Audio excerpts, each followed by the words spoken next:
एक घना जंगल था जहां ऊंचे ऊंचे पेड़ आसमान को छूते थे।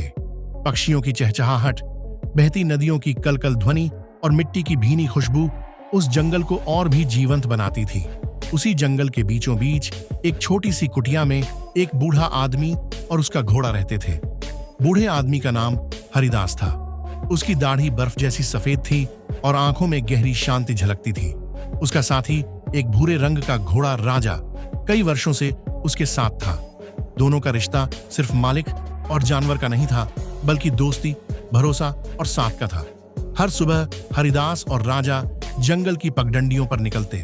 कभी वे नदी के किनारे बैठकर सूरज उगते देखते, तो कभी पहाड़ी रास्तों पर घूमते। दोनों की जिंदगी सादगी से भरी थी, लेकिन संतोष और अपनापन उसमें झलकता था। एक दिन जंगल में भीषण आंधी तूफान आया। पेड़ गिर गए, नदी का पानी उफान मारने लगा। हरिदास की झोपड़ी आधी टूट गई, खाना पीना भी कम हो गया। उस वक्त बूढ़ा आदमी परेशान जरूर हुआ, लेकिन राजा उसके पास खड़ा रहा। यही वह समय था जब हरिदास ने खुद से कहा, जिंदगी में मुश्किलें चाहे कितनी भी आए, अगर हमारे पास धैर्य, भरोसा और सच्चा साथी हो तो कोई भी तूफान हमें गिरा नहीं सकता। अंधेरा चाहे जितना गहरा हो, लेकिन सूरज हर दिन फिर से उगता है।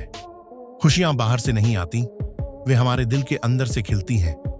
इन सकारात्मक विचारों ने हरिदास को हिम्मत दी। उसने झोपड़ी को फिर से ठीक किया। राजा उसके साथ लकड़ियां खींच कर लाता और हरिदास धीरे धीरे अपनी जगह को फिर से संवारने लगा। कुछ दिनों बाद जंगल में फिर से चिड़ियों की चहचहाहट गूंजने लगी। पेड़ों ने नई कोंपलें निकाल लीं। हरिदास और उसका घोड़ा फिर से पगडंडियों पर निकलने लगे। इस बार उनके कदमों में और भी मजबूती थी, क्योंकि उन्होंने कठिनाई को पार कर लिया था। कहानी का अंत बहुत सुखद था। बूढ़ा आदमी और उसका घोड़ा शांति और आनंद से जीते रहे।